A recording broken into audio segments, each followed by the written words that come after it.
This is Dr. Myriam Francois. She was just interviewed on Sky News and was asked questions about the Houthis and the Israeli cargo ships, and the questions were completely ridiculous, but her answers were incredible.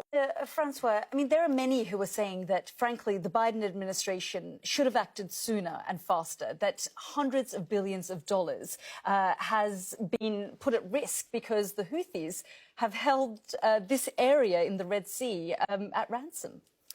Sorry, so just let me get this straight, Yalda. So we are bombing the poorest, one of the poorest countries in the world that has been under a humanitarian blockade. There has been famine. These people have been decimated, and we are bombing them because a couple of guys in dinghies in support for the Palestinians who are having a genocide committed against them.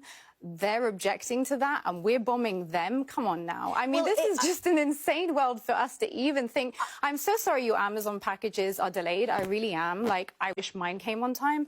But, you know, genocide, guys, genocide. There are 2 mothers a day dying in Gaza right now. It's 109 days into a conflict in which a humanitarian crisis has been declared to the world day in, day out. By the way, Dr. Francois, there are many who are Yemen watchers who monitor and follow the Houthis who say this is doing wonders for their branding, actually, that it isn't just the Palestinian cause that they're focused on. So call a ceasefire now and end the positive branding. If you want to stop the Houthis doing what they're doing, then call a ceasefire right now. Do you genuinely believe that the Houthis would stop doing what they're doing? They have literally said that that's why they're doing what they're doing. They have not previously blocked those routes for any other reason except this one. So yes, I do. And I also think the West needs to start to understand that you cannot just go around playing cowboys in the world. There are consequences to your actions. You cannot just go around bombing people's countries, ignoring international law and expect no repercussions. For every cause, there is a consequence. And just because you don't like a couple of guys trying to resist, I mean, these are